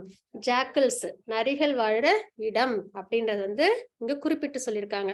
அதனால என்னைக்குமே யாரும் வீட்டுக்கு வந்தாங்கன்னா அவங்கள தகுந்த முறையில அவங்களுக்கு மரியாதை கொடுத்து, அவங்களுக்கு தேவையான கம்ஃபர்ட் ஜோன் எல்லாத்தையும் கொடுத்து, அவங்களுக்கு உபசரணைகள் சிறந்த முறையில பண்ணணும்ன்றது நம்மளோட தர்மம். இதை நம்ம வைஷ்ணவ கல்ச்சர்லயே நம்ம பார்த்தோம் இல்லைங்களா? அப்படின்னும் போது இந்த அத்தியாயத்திலும் இது விளக்கப்பட்டிருக்கு. அப்ப அந்த மாதிரி எதுவும் செய்யாம யாரும் வீட்டுக்கு வந்தவங்க விருந்தாலேயே சரியா கவனிக்காம விட்டுட்டியா அப்படின்ற ஒரு கொஸ்டின் கேக்குறாங்க. அப்புறம் ஃபயர், அதாவது நெருப்பு, பிராமணர்கள் இதெல்லாம் வழிபட தவறிட்டியா அப்படின்றத கேக்குறாங்க. உன்னுடைய குழந்தைகள், பிள்ளைகள் எல்லாம் நல்லா இருக்காங்களா அப்படின்ற ஒரு விஷயத்த கேக்குறாங்க. இந்த 5 கொஸ்டினையும் அதித்திட்டு கேக்குறாங்க. அப்போ அதித்தி என்ன சொல்றாங்க அப்படின்னு பாத்தீங்கன்னா, எந்த ஒரு கஷ்டமும் இல்ல, ஹவுஸ் ஹோல்ட் ஒர்க், அதாவது பிரிஸ்கிரைப் டியூட்டி எல்லாமே நல்லபடியா நடந்துட்டு இருக்கு, எந்த ஒரு கஷ்டமும் அதுல ஏற்படல. நீங்க பிரஜாபதி, அப்படி இருக்கும்போது என்னோட எல்லா விஷயங்களும் நீங்க எனக்கு சரி பண்ணி கொடுப்பீங்க அப்படின்னும் போது எனக்கு அதுல எந்த குறையுமே ஏற்பட்டதே இல்லை இன்னைக்கு வரைக்கும் அப்படின்றத அவங்க சொல்றாங்க. அப்படி இருக்கும்போது இன்னொரு விஷயமும் சொல்றாங்க, உங்களுடைய குழந்தைகள், அதாவது 2 பேருமே தேவர்கள், அசுரர்கள் 2 பேருமே யாரோட பிள்ளைகள்? காஷ்யப முனியோட பிள்ளைகள் இல்லைங்களா? அப்ப நீங்க 2 பேருக்குமே ஈக்குவலா இருக்கீங்க. பகவானும் அதே மாதிரிதான் டெமிகாட்ஸ்க்கும் தேவர்களுக்கும் தேவர்களுக்கும் அசுரர்களுக்கும் சரிசமமா இருக்காங்க. அதாவது பகவான் அவங்களும் அப்படி இருக்காங்க, நீங்களும் அதே மாதிரிதான் இருக்கீங்க. ஆனால் பகவான் என்ன பண்றாங்க? தேவர்களுக்கு மட்டும் கொஞ்சம் கருணை அதிகமா கொடுக்குறாங்க. அதுக்கு காரணம் அவங்க எப்பயும் சத்துவகுணத்தோட இருந்து பகவான்கிட்ட சரணம் அடைகிறதுனால. சரிங்களா? அப்போ பகவான் கிட்ட பகவான் தேவர்கள் கிட்ட மட்டும் எப்பயுமே தேவர்கள் குறிப்பிட்டு சொல்லல, பக்தர்கள் கிட்ட அவங்க எப்பயுமே கொஞ்சம் என்ன பண்ணுவாங்க? அதிகப்படியான அன்பை கொடுப்பாங்க அப்படின்றத இந்த ஸ்லோகத்துல நம்ம பார்க்கிறோம். 13ல இருந்து 14 வரைக்கும். அதற்கப்புறம் தன்னோட கவலைக்கான காரணம் என்னன்றத சொல்றாங்க. எதனால அப்படின்னு பார்த்தா, என்னுடைய பிள்ளைகள் எல்லாரும் அவங்களோட வளங்களை எல்லாம் இழந்து, அவங்களோட பெருமைகள் எல்லாம் இழந்து, அழகு, இருக்கும் இடம் எல்லாத்தையும் இழந்திருக்காங்க. அதனால இந்த கஷ்டமான சூழ்நிலையை நீங்க மனசுல வச்சுக்கிட்டு அவங்களுக்கு நன்மைகளை நீங்க செஞ்சு மறுபடியும் அவங்க இழந்ததெல்லாம் மீட்டு கொண்டு கொடுக்கணும் அப்படின்றத அவங்க கிட்ட முறையிடுறாங்க. யாருக்கிட்ட? தன்னோட கணவர்கிட்ட அதித்தி முறையிடுறாங்க அப்படின்றத நம்ம பார்க்கிறோம். ஹரே கிருஷ்ண மாதாஜி. 18 to 21 டிரான்ஸ்லேஷன் மட்டும் வாசிக்கிறீங்களா?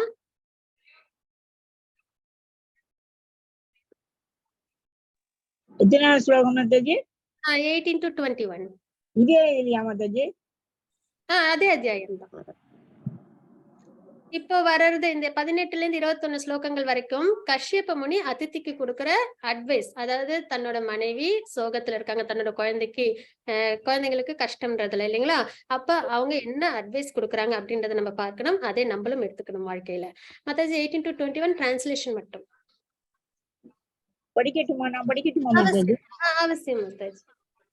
சுகதேவ கோஸ்வாமி தொடர்ந்து அதான் மாதாஜி 18 ஸ்லோகம் இருக்கு இல்லைங்களா? 18ல இருந்து 21 வரைக்கும்.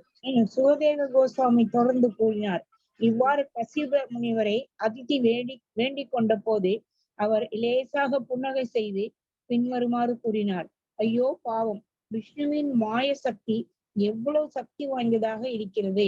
இச்சக்தியின் மூலமாக உலகம் முழுவதுமே குழந்தை பாசத்தால் கட்டப்பட்டுள்ளது. இது 18 மாதாஜி. எஸ் மாதாஜி. அதுல 21 வரைக்கும். 21 வரைக்கும் மாதாஜி. 21வது ஸ்லோகம் வரைக்கும் டிரான்ஸ்லேஷன் மட்டும். மாதாஜி நான் படிக்கட்டுங்களா? அவசியம் மாதாஜி. ஹரே கிருஷ்ணா மாதாஜி. ஹரே கிருஷ்ணா. 19 படிக்கிறேன். கஷ்யப முனி தொடர்ந்து கூறினார், பஞ்சபூதங்களாலான இந்த ஜட உடல் என்பது என்ன? இது ஆத்மாவிலிருந்து வேறுபட்டுள்ளது. உண்மையில் பௌதீக மூலப்பொருள்களான உடலில் இருந்து ஆத்மா முற்றிலும் வேறானதாகும். ஆனால் தேகப்பற்றின் காரணத்தால் ஒருவர் கணவராகவோ அல்லது மகனாகவோ கருதப்படுகிறார். பொய்யான இவ்வுறவு முறைகள் தவறான எண்ணத்தினால் விளைந்தவை ஆகும். 19th மாதாஜி. Next 20th. எனது அன்புள்ள அதிதி, பரம புருஷ பகவானின் பக்தி தொண்டில் ஈடுபடுவாயாக. அவரே அனைத்திற்கும் எஜமானர். அவரால் எல்லோருடைய எதிரிகளை அடக்கிவிட முடியும். மேலும் அவர் எல்லோருடைய இதயத்திலும் அமர்ந்திருக்கிறார். கிருஷ்ணர் அல்லது வாசுதேவன் எனப்படும் அப்பரம புருஷரே பிரபஞ்சத்தின் ஆன்மீக குரு என்பதால் அவரால் மட்டுமே அனைவருக்கும் சர்வ மங்களகரமான வரங்களை அளிக்க முடியும். ஏழைகளிடம் மிகவும் கருணை கொண்டவரான பரம புருஷ பகவான் உனது ஆசைகளை எல்லாம் நிறைவேற்றுவார். ஏனெனில் அவருக்கு செய்யப்படும் பக்தி தொண்டு நிலையானதாகும். இதுவே எனது அபிப்பிராயம். ஹரே கிருஷ்ண மாதாஜி. ஹரே கிருஷ்ணா. தேங்க்யூ. இப்ப என்ன நம்ம பார்க்கிறோம் பாத்தீங்கன்னா, அதித்தி வந்து தன்னோட கஷ்டத்தை தன்னோட கணவர்கிட்ட முறையிடுறாங்க. தன்னோட குழந்தைகளோட எல்லா அம்சங்களும் வந்து இழந்துட்டு இருக்காங்க அப்படின்றத சொன்னாங்க இல்லைங்களா? அதற்கு கஷ்யப முனிவர் கொடுக்குற அட்வைஸ் அதித்திக்கு என்ன அப்படின்றத நம்ம பார்ப்போம். அதுல என்ன சொல்றாங்க அப்படின்னு பாத்தீங்கன்னா, இதை கேட்ட உடனே கஷ்யப முனிவருக்கு என்ன இது கொஞ்சம் ஷாக்கிங்கா இருக்கு. அதுக்கப்புறம் வந்து கொஞ்சம் என்ன சொல்றது, ஒரு சிம்பத்தி, ஒரு கருணையோட ஒரு ஸ்மைல் கொடுக்குறாங்க அதித்தியை பார்த்து. எவ்வளவு பகவானால உருவாக்கப்பட்ட இந்த மாயை எவ்வளவு வந்து பவர்ஃபுல்லா இருக்கு. எல்லாரும் வந்து தன்னோட குழந்தைகள் மேல உள்ள பாசத்துல எவ்வளவு வந்து பந்தப்பட்டு இருக்காங்க அப்படின்றத பார்க்கும்போது ரொம்பவே ஷாக்கிங்கா இருக்கு அப்படின்றத வந்து சொல்றாங்க. அதுக்கப்புறம் 19வது அத்தியாயத்துல தெளிவா சொல்றாங்க என்னன்னா, இந்த உடல் வந்து பஞ்சபூதங்கள்னால ஆனது இல்லைங்களா? அப்போ இந்த உறவுகளும் வந்து நமக்கு இந்த உடலோட சம்பந்தப்பட்டதுதான் இல்லைங்களா? ஆத்மா பகவானோடது, எல்லாரோட ஆத்மாவும் பகவானோடது, எல்லாருமே பகவானோட சம்பந்தப்பட்டவங்க தான். ஆனால் இந்த உடலின் மூலியமா வர உறவுகள் இருக்கு இல்லைங்களா, அது வந்து பஞ்சபூதங்கள்னால ஆனது. உடலே நமக்கு நிரந்தரமானது கிடையாது. அப்படிப்பட்ட பட்சத்துல இந்த உடலின் மூலியமா வர உறவுகளும் நம்மளோட நித்தியமா இருக்க போறது இல்ல. அப்படியெல்லாம் தெரிஞ்சும் தன்னோட குழந்தைகள், தன்னோட கணவன் அப்படின்ற ஒரு எண்ணத்துல இந்த இல்யூஷனரி அப்படின்னு சொல்றாங்க. அதாவது வந்து ஒரு அறியாமையில் உள்ள இந்த உலகம் என்ன பண்ணுது, இது மேல ரொம்பவே அளவு கடந்த பற்று. எந்த அளவு கடந்த பற்று, பகவான் மேல நான் பக்தி பண்ணி பகவான் அடையணும், சோல் வந்து பகவான் அடையணும், அந்த விஷயத்தை விட இதுல வந்து ரொம்பவே பற்றோட இருக்கே அப்படின்றது வந்து இது ஒரு மிஸ் அண்டர்ஸ்டாண்டிங். இது வந்து is caused by misunderstanding அப்படின்றத சொல்றாங்க. கஷ்யப முனி வந்து அதித்தி கிட்ட சொல்றாங்க. மாதாஜி மறுபடியும் 18, 19 ஸ்லோகத்தோட மீனிங் மட்டும் படிக்கிறீங்களா? படிக்கிறேன் மாதாஜி. அவசியம். 18, 19 ஆ. பொருளுரை. கஷ்யப முனிவர் தமது மனைவியின் பெருந்துன்பத்தை கண்டு இரக்கம் கொண்டார். எனினும் உலகம் முழுவதுமே எப்படி பாசத்தால் வசியம் செய்யப்பட்டு உள்ளது என்பதை கண்டு அவர் ஆச்சரியம் அடைந்தார். 19th. ஆத்மாவானது நிச்சயமாக பஞ்சபூதங்களாலான உடலில் இருந்து வேறுபட்டதுதான். இது சாதாரண ஓர் உண்மையாகும். ஆனால் ஆன்மீக கல்வியை பயின்றால் அல்லது இதை ஒருவரால் புரிந்து கொள்ள முடியாது. கஷ்யப முனி தமது மனைவியான அதித்தியை ஸ்வர்கலோகங்களில் சந்தித்தார். ஆனால் இதே தப்பெண்ணம் பிரபஞ்சம் முழுவதிலும் காணப்படுகிறது. வேறுபட்ட படித்தரங்கரங்களில் உள்ள ஜீவராசிகள் தேகாபிமானத்திற்கு கீழ்பட்டவையாகவே உள்ளன. அதாவது இவ்வுலகில் உள்ள ஜீவராசிகள் அனைத்துமே ஏறக்குறைய ஆன்மீக ஞானம் இல்லாதவையாகவே உள்ளன. ஆனால் வேத நாகரிகம் ஆன்மீக கல்வியை அடிப்படையாக கொண்டதாகும். ஆன்மீக கல்வியை முக்கிய ஆதாரமாக கொண்டுதான் பகவத்கீதை அர்ஜுனனிடம் பேசப்பட்டது. ஆத்மா உடலில் இருந்து வேறுபட்டது என்பதை புரிந்து கொள்ளும்படி பகவான் அர்ஜுனனுக்கு பகவத்கீதையின் ஆரம்பத்தில் உபதேசித்தார். தேகினோ அஸ்மின் யதா தேகே கௌமாரம் யௌவனம் ஜரா ததா தேகாந்திர பிராப்திர் தீரஸ் தத்ர ந முஹ்யதி. உடல் பெற்ற ஆத்மா சிறு வயதில் இருந்து இளமைக்கும் இளமையிலிருந்து முதுமைக்கும் மாறுவது போலவே மரணத்தின் போது வேறு உடலுக்கு மாறுகின்றது. தன்னை உணர்ந்த ஆத்மா இத்தகைய மாற்றத்தால் திகைப்பதில்லை. பகவத்கீதை 2.13 துரதிருஷ்டவசமாக இந்த ஆன்மீக கல்வி நவீன மனித நாகரிகத்தில் சிறிதும் இல்லாமல் போய்விட்டது. ஒருவரின் உண்மையான சுயநலம் ஆத்மாவை பற்றியதாகும், ஜட உடலை பற்றியது அல்ல. இதை ஒருவரும் புரிந்து கொள்ளவில்லை. ஆன்மீக கல்வி இல்லாமல் தேகாபிமானத்தில் கடினமாக உழைப்பதென்பது ஒரு மிருக வாழ்வாகும். நாயம் தேகோ தேக பாஜாம்ரு லோகே கஷ்டான் காமான் அர்ஹதே வித் உஜாம் ஏ. பாகவதம் 5.5.1. ஆத்ம போதனையை பெறாமல் மக்கள் உடலின் சுக போகங்களுக்காக மிகவும் கடினமாக உழைக்கின்றனர்.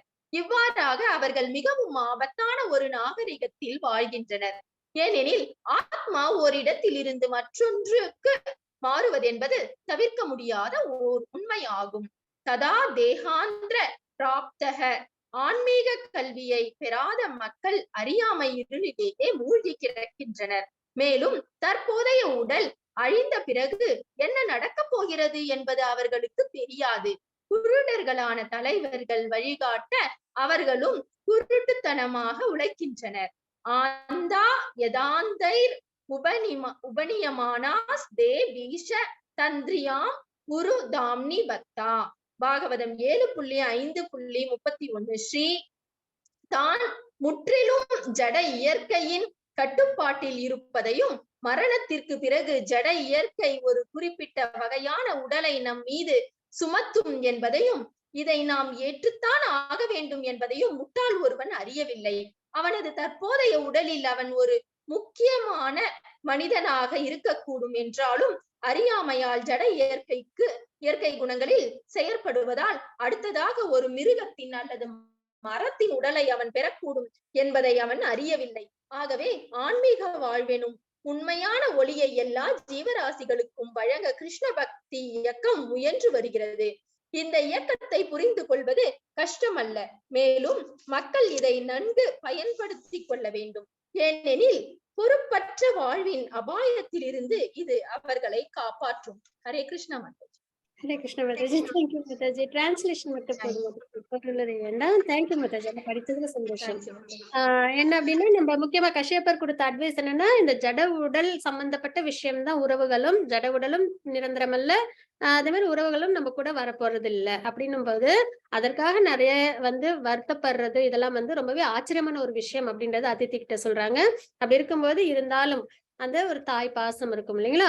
அப்படின்னும் போது அதற்கு என்ன பண்றாங்கன்னா, நீங்க பகவானை நீ அவசியம் டிவோஷனல் சர்வீஸ் பக்தி மூலமா நீ அவங்களை திருப்தி பண்ணு, உனக்கு எல்லா விஷயமும் நல்லபடியா நடக்கும்.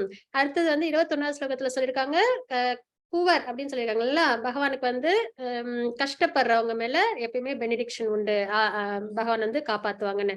அந்த பூவர்ன்றது செல்வத்தின் அர்த்தம் கிடையாது. செல்வத்துல குறைஞ்சிருக்கிறாங்க அவங்களுக்கு பகவான் அனுகிரகம்ன்றது கிடையாது. யாரு ஒருத்தவங்க சத்துவகுணத்துல இருந்தும் கஷ்டத்துல அனுபவிக்கிறாங்களோ அவங்க மேல பகவானுக்கு என்ன ஏற்படும்? அவங்கதான் பூவர் இல்லைங்களா? அப்படின்போது அவங்க மேல பகவானுக்கு என்ன ஏற்படும்? ஒரு அக்கறை அன்பு அதிகம் ஏற்படும் அப்படின்றத நம்ம பார்க்கிறோம். அப்புறம் பகவானுக்கு செய்யற டிவோஷனல் சர்வீஸ் என்னைக்குமே என்ன ஆகாது, வீணா போகாது அப்படின்றத நம்ம இங்க பார்க்கிறோம். இந்த 4 ஸ்லோகமும் ரொம்பவே முக்கியமான ஒரு ஸ்லோகங்களை நம்ம பார்க்கிறோம். அதுக்கப்புறம் கஷ்யப முனி அதித்திக்கு கொடுக்குற விஷயம் என்னன்னு பாத்தீங்கன்னா, பயோவிரதா அப்படின்ற ஒரு விரதம் இருக்கு, அதை நீ எடுத்து பண்ணணும் அப்படின்றத சொல்லியிருப்பாங்க. அந்த முறையில நீ பகவானை வழிபடும் போது அவசியம் பகவான் உனக்கு எல்லா நன்மைகளையும் கொடுப்பாங்க அப்படின்றத சொல்றாங்க. அது 24 to 28 வரைக்கும். அதுல என்னன்னு பார்த்தா 12 நாட்கள் வெறும் பாலை மட்டுமே ஆகாரமா எடுத்துக்கிட்டு பகவானுக்கு எல்லா விதமான சர்வீஸும் பண்ணணும். அதாவது பகவானுக்கு பூ கொடுத்து மாலை போட்டு அவங்களுக்கு அபிஷேகங்கள் ஆராதனைகள் பண்றது, எல்லா விதமான பூஜை புனஸ்காரங்கள் மந்திரங்கள்லாம் எல்லாமே சிறந்த முறையில அவங்க ஜபிக்கணும் அப்படின்றதெல்லாம் சொல்றாங்க. இந்த மாதிரி செய்யறதுனால பகவான் என்ன என்ன என்ன பண்ணாங்க அப்படின்றது சாட்டிஸ்ஃபை ஆகி உனக்கு உன்னுடைய கஷ்டங்களை அவங்க அவசியம் போக்கி கொடுப்பாங்க அப்படின்றத பார்க்கிறோம். சரிங்களா? இந்த பயோவிரதா அப்படின்றது சுக்ல பட்சத்துல பல்குணா மாசத்துல வர துவாதேசி அப்ப ஸ்டார்ட் பண்ணுவாங்க அப்படின்றத நம்ம இங்க தெரிஞ்சுக்கிறோம். அதுக்கப்புறம் அத்தியாயம் 17 அதுல பகவான் என்ன பண்றாங்க, அக்செப்ட் பண்ணிக்கிறாங்க. அதாவது அதித்தி வந்து அவங்களோட விரதத்தை சிறந்த முறையில அதாவது ஒரு தோய்வு இல்லாம அவங்க வந்து விரதத்தை நல்ல முறையில அவங்க வந்து அந்த 12 நாளும் முடிக்கிறாங்க. 13வது நாளும் அந்த விரதத்தை கடைபிடிக்கிறாங்க. அதனால பகவான் வந்து மகிழ்ந்து அவங்களுக்கு என்ன பண்றாங்க, வரங்களை கொடுக்க வராங்க. அததான் 17வது அத்தியாயத்துல நம்ம பார்க்க போறோம். ஹரே கிருஷ்ணா. யாரும் 17வது முன்னுரை படிக்கிறீங்களா? படிக்கட்டுமாங்க மாதாஜி? நான் படிக்கிறேன் மாதாஜி. நான் படிக்கும்போது கரெக்ட் போயிடுச்சு. நான் படிக்கிறேன், ஒரு நிமிஷம். 17 தானே மாதாஜி? 17. பரமபுருஷர் அதிதியின் புதல்வராக தோன்ற சம்மதித்தல். அதா இந்த அத்தியாயத்தில் விவரிக்கப்படுவது போல் அதிதியால் இயற்றப்பட்ட பயோ விரதத்தினால் மிகவும் திருப்தி அடைந்த பரம புருஷ பகவான் பூரண வைபவங்களுடன் அவள் முன் தோன்றினார். பகவான் அவளது பிரார்த்தனைக்கு இணங்கி அவளது புதல்வராக அவதரிக்க ஒப்புக்கொண்டார். அதிதி தொடர்ந்து 12 நாட்களுக்கு பயோ விரத சடங்கை இயற்றியும் உண்மையாகவே அவளிடம் மிகவும் திருப்தி அடைந்த பகவான் மஞ்சள் நிற ஆடை அணிந்தவராய் 4 கரங்களுடன் அவள் முன் தோன்றினார். தனக்கு எதிரே பகவான் எழுந்தருளிருப்பதை கண்ட அதிதி உடனடியாக எழுந்து பகவான் மீதுள்ள மிகவும் பரவச அன்புடன் தரையில் விழுந்து மரியாதையுடன் அவரை வணங்கினாள். பரவச உணர்வின் காரணத்தால் அவளது தொண்டை அடைத்துக் கொண்டது. பக்தியால் அவளது உடல் முழுவதும் நடுங்கியது. பகவானுக்கு பொருத்தமான பிரார்த்தனைகளை அவள் சமர்ப்பிக்க விரும்பிய போதும் அவளால் அதை எதையும் செய்ய முடியவில்லை. இதனால் அவள் சிறிது நேரம் மௌனமாகவே இருந்தாள். பிறகு பகவானுடைய பேரழகை கண்டு ஆறுதல் அடைந்து அவளது பிரார்த்தனைகளை சமர்ப்பித்தாள்.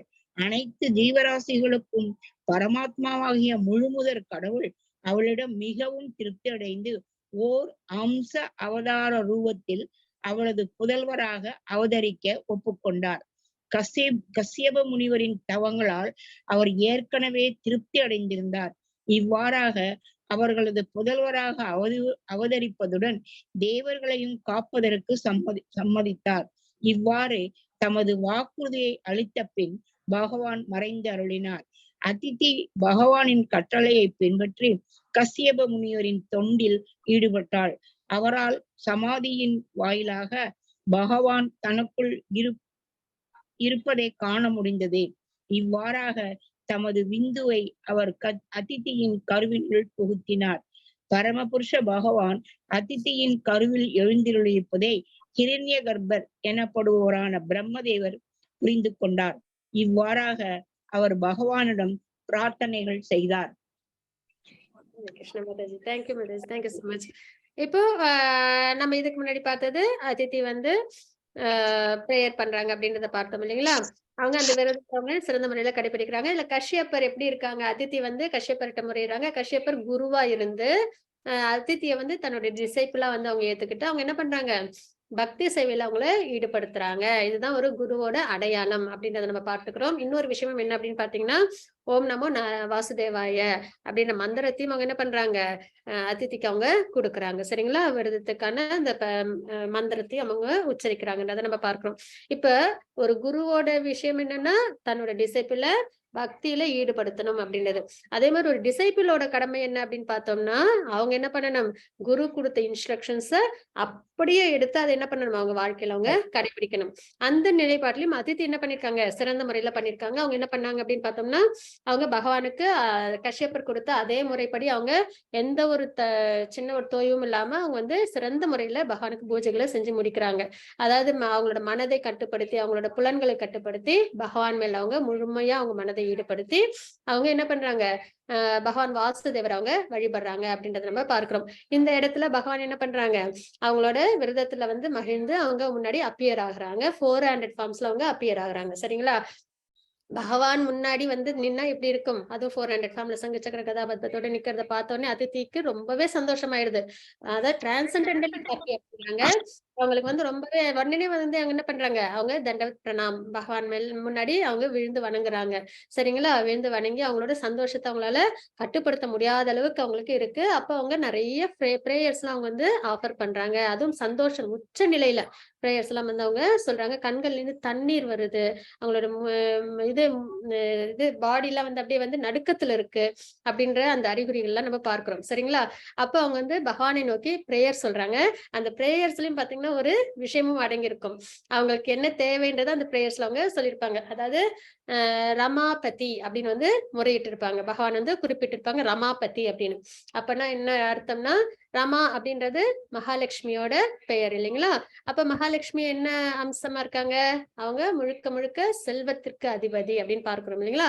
அப்போ ரமாபதி அப்படின்னு கூப்பிடுறதுனால அப்புலன்சஸ் எல்லாம் நிறைஞ்ச பகவான் தன்னோட குழந்தைங்க என்ன ஆயிருக்காங்க, தன்னோட அப்புலன்சஸ் எல்லாம் இழந்திருக்காங்க இல்லைங்களா? அவங்களோட கஷ்டத்தை போக்கணும் அப்படின்ற ஒரு விஷயத்துல ரமாபதி அப்படின்னு வந்து பகவானை அழைக்கிறாங்க. அப்புறம் யஜ்ஞபதி அப்படின்னு வந்து பகவான் அழைக்கிறாங்க. அது எதனால அப்படின்னு பார்த்தோம்னா, அவங்க என்ன யஜ்ஞம் பண்ணாங்க, பயோவிரதா அப்படின்ற யஜ்ஞம் பண்ணாங்க இல்லைங்களா? அப்ப அதோட பலன் யாருக்கு இப்ப கிடைச்சது, பகவானுக்கு கிடைச்சது இல்லைங்களா? அப்ப அதை வந்து முன்னிட்டு சொல்றாங்க. அதுக்கப்புறம் ஜெகத்பதி அப்படின்னும் போது இந்த உலகத்தெல்லாம் காப்பாத்துறது யாரு, பகவான் தான் அப்படின்னும் போது இந்த உலகத்துக்கெல்லாம் நன்மை செய்யறவங்க யாரா இருப்பாங்க, தேவர்கள் இல்லைங்களா? அப்ப இந்த உலகம்ல நல்ல சிறப்புற இருக்கணும் அப்படின்னா தேவர்கள் வந்து அவங்களோட டியூட்டிஸ் திறன்பட செய்யணும் இல்லைங்களா? அப்ப தேவர்கள் இப்ப கஷ்டத்துல இருக்காங்க. அப்ப இந்த உலகம் வந்து கஷ்டத்துல இருக்கும். அதனால அவங்க என்ன பண்றாங்க, ஜெகத்பதி அப்படின்னு வந்து பகவான் வந்து குறிப்பிடுறாங்க. அப்போ நீங்க வந்து இந்த உலகம் எல்லாம் வந்து சிறந்த முறையில இருக்கணும், ஜெகத்பதி நீங்க அப்படி இருக்கும்போது தேவர்களுக்கான கஷ்டத்தை நீங்க போக்கி அவங்களுக்கு நன்மைகளை நீங்க செய்யணும் அப்படின்னு சொல்லி இந்த 3 பெயர்களையும் வந்து அந்த அவங்களோட பிரேயர்ஸ்ல அவங்க வந்து முறையிடுறாங்க அப்படின்றத நம்ம பார்க்கிறோம். சரிங்களா? அப்புறம் மாஸ்டர் ஆஃப் என்ஜாயர் அதெல்லாம் நம்ம பார்த்திருக்கோம் இல்லைங்களா? எல்லா யஜ்ஞங்கள் என்ன பண்ணாலும் அது யாரை போய் சென்றடையும், பகவானே. அதே மாதிரி இன்ஃபாலியபிள் அப்படின்றாங்க, அச்சுதா அப்படின்னு வந்து கூப்பிடுறாங்க. அப்புறம் எல்லா அதாவது ஹோலி பிளேசஸ், அப்புறம் வந்து செயின்ட்லி பர்சன்ஸ் அவங்க எல்லாம் யாருக்கிட்டதான் போய் ஷெல்டர் ஆவாங்க, பகவானோட திருவடியில தான் போய் அடைக்கலம் ஆவாங்க அப்படின்றதெல்லாம் அவங்க வந்து முறையிடுறாங்க அவங்களோட பிரேயர்ஸ்ல. சரிங்களா?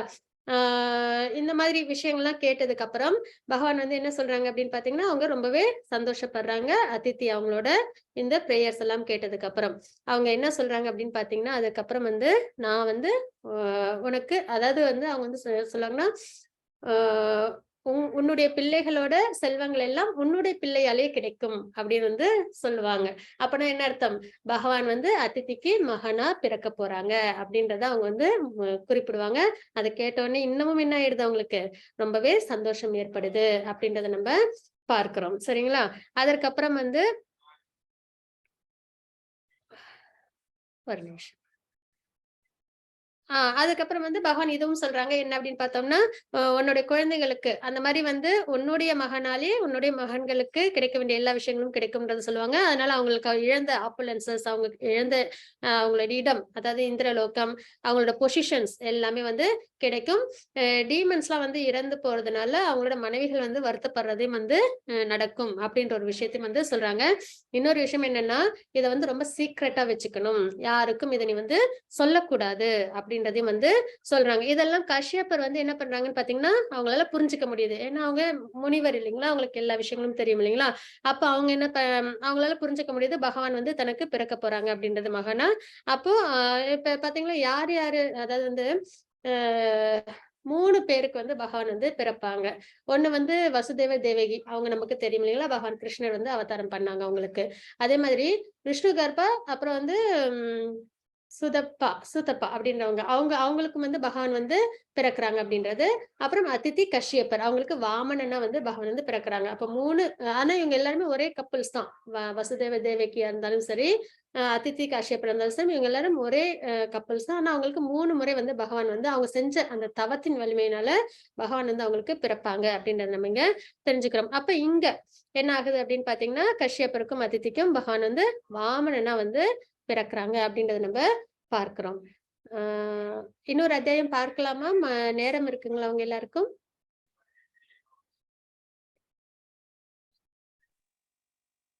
ஹரே கிருஷ்ணா. 18வது அத்தியாயத்து முன்னுரை யாரும் படிக்கிறீங்களா?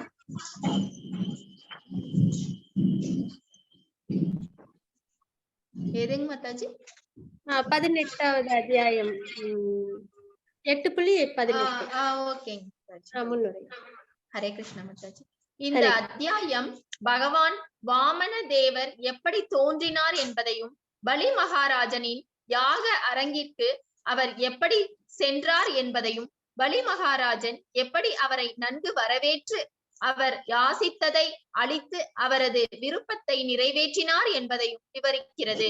பகவான் வாமன தேவர் இவ்வுலகில் சங்கு, சக்கரம், கதை மற்றும் தாமரை ஆகியவற்றுடன் அதிதியின் கருவில் இருந்து தோன்றினார். அவரது தேகம் கருமை நிறம் கொண்டதாக இருந்தது. அவர் மஞ்சள் நிற ஆடைகளை அணிந்திருந்தார். அபிஜித் நட்சத்திரம் உதயமாகி இருந்த சமயத்தில் ஸ்ரவண துவாதசி எனும் மங்களகரமான வேளையில் பகவான் விஷ்ணு தோன்றினார்.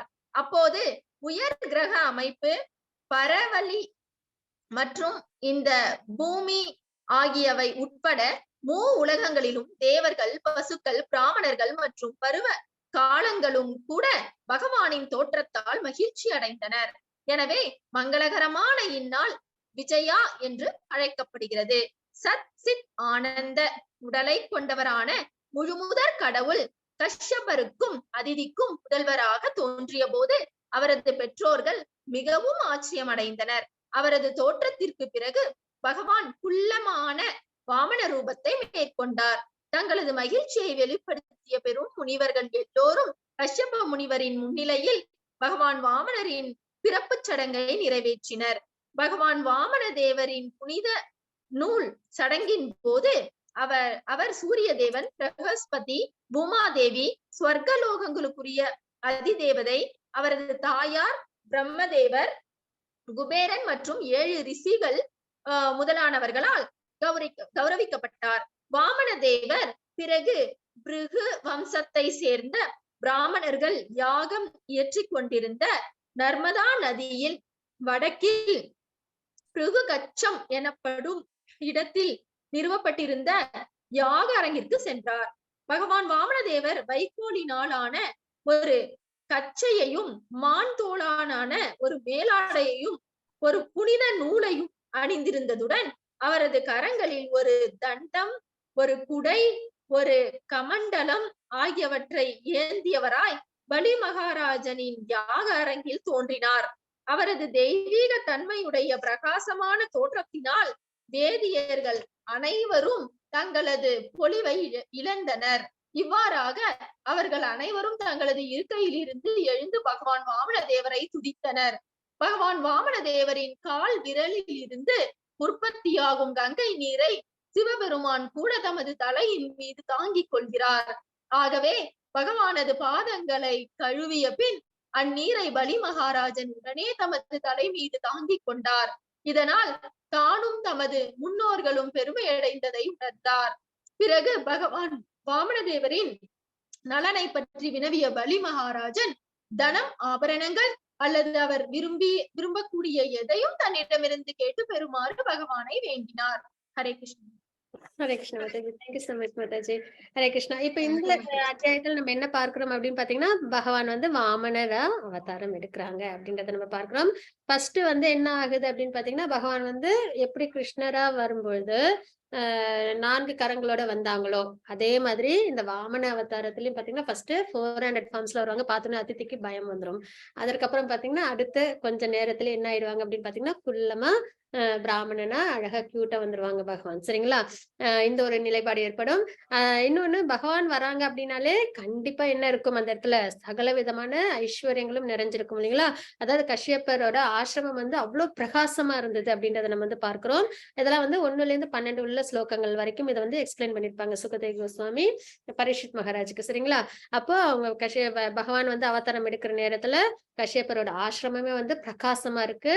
அதற்கப்புறம் பகவான் 4 கரங்களோட அவங்க அவதாரம் பண்றாங்க அப்படின்றத பார்க்கிறோம். அதுக்கப்புறம் எல்லா உயிரினங்களும், பசுக்களும், பிராமணர்களும், மலைகளும், சீசன்ஸ் எல்லாமே ரொம்ப சந்தோஷமா இருக்கு அப்படின்றத நம்ம பார்க்கிறோம். எந்த முகூர்த்தத்துல அவங்க பிறக்கிறாங்கன்னு பாத்தீங்கன்னா அபிஜிதா, அதுக்கப்புறம் ஸ்ரவண நட்சத்திரத்துல விஜய துவாதசில பத்ர மாசத்துல அவங்க பிறக்குறாங்க அப்படின்றத பாக்குறோம். எங்க பார்த்தாலும் ஒரே கீர்த்தனங்கள்லாம் நிகழ்ந்துட்டு இருக்குது அப்படின்றத பாக்குறோம்.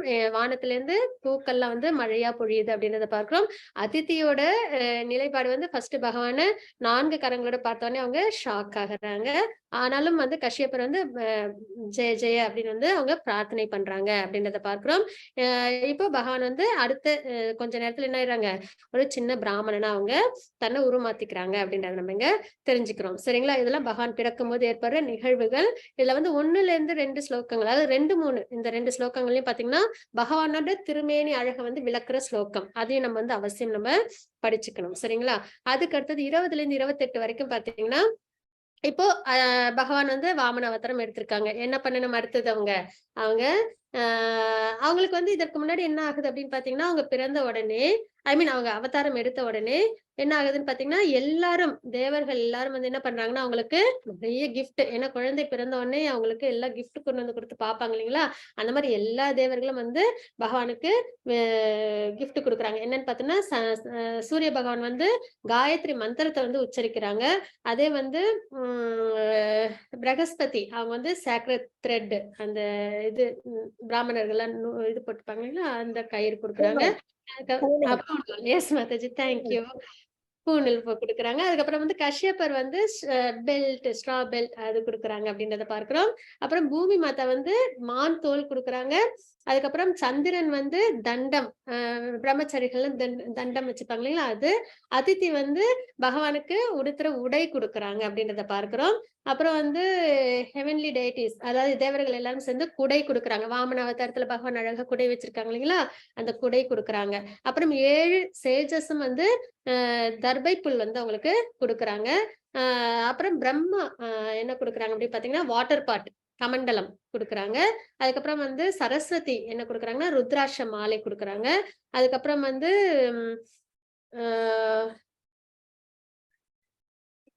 குவேரா, அதாவது இவங்க குபேரர் இருக்காங்க இல்லைங்களா, அவங்க வந்து பகவானுக்கு அந்த யாசகம் வாங்கறதுக்கு ஒரு பாத்திரம் தேவைப்படும் இல்லைங்களா, அது வந்து கொடுக்குறாங்க அப்படின்றத பார்க்கிறோம். அதுக்கப்புறம் வந்து பார்வதி பார்வதி அம்மா தான் வந்து ஃபர்ஸ்ட் சேரிட்டி பகவானுக்கு வந்து கொடுக்குறாங்க அப்படின்றத பார்க்கிறோம். அப்ப இவ்வளவு பேரும் என்ன பண்றாங்க, பகவானுக்கு தேவையான எல்லா அம்சங்களும், அதாவது வாமன ரூபத்துல என்ன தேவைப்படும், இந்த குடை, தண்டம், கமண்டலம், அதுக்கப்புறம் ருத்ராட்சம், அப்புறம் பிராமணனா இருக்கிறதுனால பூணூல், அதுக்கப்புறம் வந்து ஆடை, இதெல்லாம் தேவைப்படும் இல்லைங்களா. இது அத்தனையும் வந்து எல்லா தேவர்களும் வந்து புடைசூழ வந்து பகவானுக்கு கொடுக்குறாங்க அப்படின்றத நம்ம இந்த ஸ்லோகத்துல நம்ம தெரிஞ்சுக்கணும். சரிங்களா? 1-12 வரைக்குமான ஸ்லோகங்கள்ல. அதற்கப்புறம் பாத்தீங்கன்னா கஷ்யப்ப முனி, சாரி ஒரு நிமிஷம், பகவான் எங்க போறாங்க இப்போ, அவங்க வந்து பலி மகாராஜ் ஒரு யஜ்ஞம் பண்றாங்க. என்ன யஜ்ஞம்னு பாத்தீங்கன்னா, புருகு கச்சா, அந்த யஜ்ஞம் புருகு கச்சா அப்படின்ற யஜ்ஞம் பண்றாங்க. அது யாரோட இது கைடன்ஸ்ல பண்றாங்க, சுக்கராச்சாரியரோட தலைமையிலும் புருகு முனிவர்கள் அவங்கதான் ஏற்கனவே நான் அந்த விஸ்வஜித் யஜ்ஞமும் செய்ய வச்சாங்க இல்லைங்களா. அப்புறம் 100 அஸ்வமேத யஜ்ஞமும் செஞ்சு பலி மகாராஜுக்கு அவ்வளவு பலமும் அவ்வளவு தேஜஸும் யார் மூலியமா வந்தது, இவங்க 2 பேர் மூலியமா வந்தது இல்லைங்களா. குருவை சந்தோஷப்படுத்தினாலும் இந்த புருகு முனிவர்களை சந்தோஷப்படுத்தினாலும். அப்ப அவங்க இன்னொரு யஜ்ஞமும் வந்து பலி மகாராஜா செய்ய வைக்கிறாங்க நர்மதா நதி கரையில. அப்போ இந்த மாதிரி யஜ்ஞங்கள் நடந்துட்டு இருக்கு. அப்ப என்ன பண்றாங்க அப்படின்னு பாத்தீங்கன்னா, பகவான் வந்து வாமன ரூபத்துல ரொம்பவே குட்டி குட்டி ஸ்டெப்ஸ் எல்லாம் எடுத்து வச்சுட்டு அந்த யஜ்ஞம் நடக்கிற இடத்துக்கு போறாங்க. பிரீஸ்ட் எல்லாம், அந்த யஜ்ஞங்கள் செய்யற எல்லா முனிவர்களும் வந்து அந்த தேஜஸ் நிறைஞ்ச அந்த குட்டி சின்ன குழந்தைய பார்க்கும்போது அவங்களுக்கு எல்லாம் ரொம்பவே சந்தோஷமாயிடுது. உடனே எல்லாரும் ஏஞ்சி நின்று அவங்களுக்கு வந்து மரியாதை கொடுக்குறாங்க. ரொம்ப அன்போடையும் பாசத்தோடையும் மரியாதையோடையும் அவங்களை வந்து வரவேற்கிறாங்க. அதே மாதிரி பலி மகாராஜுக்கும் ரொம்பவே சந்தோஷமாயிடுது. சரி, நம்ம வந்து யாகம் பண்றோம், இந்த நேரத்துல ஒரு பிராமணன் வந்திருக்காங்க, அது வந்து ரொம்பவே சிறந்த ஒரு விஷயம் இல்லைங்களா. ஏன்னா யாகம் யஜ்ஞம் பண்ணா உடனே அவங்க என்ன பண்ணணும், நிறைய சேரிட்டி கொடுக்கணும். அப்படி இருக்கும்போது இவ்வளவு தேஜஸ் நிறைஞ்ச இவ்வளவு ஒரு பவர்ஃபுல்லான ஒரு பிராமணன் வந்து வராங்களே, பிரம்ம தேஜஸோட வராங்களே அப்படின்னு சொல்லி அவங்களும் ரொம்ப சந்தோஷப்படுறாங்க. சந்தோஷப்படுறது மட்டும் இல்லாம அவங்க வந்து என்ன பண்றாங்க அப்படின்னு பாத்தீங்கன்னா, அவங்க நல்லபடியா வரவேற்று அவங்களுக்கு தேவையான எல்லா விஷயங்களும் அம்சங்களும் அவங்க வந்து உபசரணைகளும் அவங்க கொடுக்குறாங்க.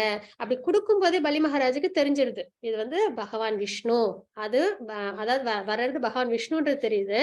அதுக்கப்புறம் வந்து தன்னை பிளஸ் பண்றதுக்காக வராங்க அப்படின்ற ஒரு எண்ணத்துல அவங்க என்ன பண்றாங்க, வரவேற்கிறாங்க. ஆனாலும் அதை வந்து அவங்க வெளியில காமிக்க முடியல. எதனால அப்படின்னு பாத்தீங்கன்னா, அவங்க யாருக்கெல்லாம் வந்து தலைவரா இருக்காங்க, அசுரர்களுக்கெல்லாம் தலைவரா இருக்காங்க இல்லைங்களா? அப்படி இருக்கும்போது பகவானுக்கு டிவோஷனல் சர்வீஸ் பண்றது, பகவானுக்கு ரெஸ்பெக்ட் கொடுக்கறது, இதெல்லாம் வந்து அவ்வளவு பகிரங்கமா அவங்களால செய்ய முடியல.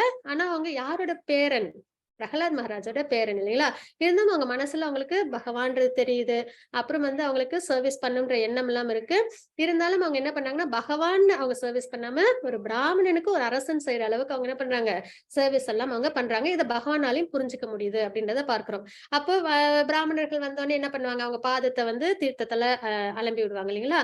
அதே மாதிரி கங்கை தண்ணீரால என்ன பண்றாங்க, அவங்க வாமனர் பகவானோட பாதத்தை வந்து அவங்க வந்து சுத்தம் பண்ணி அந்த தண்ணீரை என்ன பண்ணாங்கன்னா ரொம்பவே டிவோஷனோட அதை எடுத்து தன்னோட தலையிலயும் வந்து அவங்க தெளிச்சுக்கிறாங்க. ரொம்ப பத்திரமா அந்த தண்ணீரை வந்து வச்சுக்கிறாங்க. அந்த அந்த நேரத்துல அவங்களுக்கு என்ன எண்ணம் ஏற்படுனா, ரொம்பவே அவங்க பிளஸ்டா அவங்கள ஃபீல் பண்றாங்க அப்படின்ற பலி மகாராஜோட நிலைப்பாடுகளை நம்ம இந்த ஸ்லோகங்களை நம்ம பார்க்கிறோம். இப்படி வந்து நடந்துட்டு இருக்கு. அப்ப பகவானாலையும் என்ன புரிஞ்சுக்க முடியுது, பலி மகாராஜோட எண்ணத்தை புரிஞ்சுக்க முடியுது. இந்த இடத்துல 28வது ஸ்லோகம் ரொம்பவே முக்கியமான ஒரு ஸ்லோகமா இருக்கும். என்ன அப்படின்னு பாத்தீங்கன்னா, கங்கை சாதாரணமாவே புனிதமானது இல்லைங்களா? அதுவும் பகவான் திரு பாதத்திலிருந்து வருது அப்படின்ற பட்சத்துல அது ரொம்பவே புனிதமானது. அப்புறம் இன்னொன்னு, அது சிவபெருமானோட திருமுடியில விழும்போது சிவபெருமான இன்னும் அது என்ன பண்ணுது, மோர் ஆஸ்பிஷியஸா வந்து அது வந்து மாத்துது அப்படின்றத நம்ம பார்க்கிறோம். இப்படி இருக்கும் பட்சத்துல டீமன், பிறப்பால டீமனா இருந்தாலும் குவாலிட்டிஸ்ல பலி மகாராஜ் எப்படி இருப்பாங்க, டீமன்ஸா இருக்க மாட்டாங்க. அப்படி இருந்தும் பலி மகாராஜ் என்ன பண்றாங்க, அவங்க அந்த தீர்த்தத்தை எடுத்து தலையில தெளிச்சுக்கிறாங்க அப்படின்றத நம்ம இங்க பார்க்கிறோம். அதனால அவங்களுக்கு என்ன ஏற்படுது, பியூரிபிகேஷன் ஏற்படுது அப்படின்றத நம்ம இங்க தெரிஞ்சுக்கிறோம். இந்த மாதிரி வரவேற்று எல்லா உபசரணைகளையும் பண்றாங்க. அப்போ பலி மகாராஜ் என்ன பண்ணாங்கன்னா, அவங்க கிட்ட கேக்குறாங்க, உனக்கு என்ன வேணும், என்கிட்ட எல்லாமே இருக்கு, அதாவது 3 உலகங்களும் என்கிட்ட இருக்கு, உனக்கு என்ன வேணும் அப்படின்றத நீ வந்து அவசியம் சொல்லணும் அப்படின்றத சொல்றாங்க. இந்த இதுல ஒரு ஸ்லைட் ப்ரைடு தெரியுது. அதுல எப்படி சொல்றாங்கன்னா, உனக்கு தேவையான அதாவது பேலட்டபிள் ஃபுட், அதாவது தீர்த்தம், உணவு, அப்புறம் நல்ல வீடு, அதுக்கப்புறம் வந்து பசு, கோல்டு, பொன், அப்புறம் எதுவும் பிராமணனோட பெண் வேணுமா மணந்துக்கிறதுக்கு, அப்புறம் என்கிட்ட நல்ல ப்ராஸ்பரஸான வில்லேஜஸ் எல்லாம் இருக்கு, குதிரைகள்லாம் இருக்கு, யானைகள்லாம் இருக்கு, இவ்வளவு விஷயங்களும் இருக்கு, உனக்கு என்ன வேணும், உனக்கு என்ன வேணுமோ அதை நீ என்கிட்ட அவசியம் கேட்கணும் அப்படின்னு வந்து அந்த குட்டி பிராமணன் கிட்ட பலி மகாராஜ் வந்து சொல்றாங்க அப்படின்றத நம்ம பார்க்கிறோம். இதுல பலி மகாராஜ் கிட்ட என்ன ஏற்படுது, கொஞ்சம் ப்ரைடு ஏற்படுது இல்லைங்களா? இத பகவான் கவனிக்கிறாங்க அப்படின்றதோட நம்ம வந்து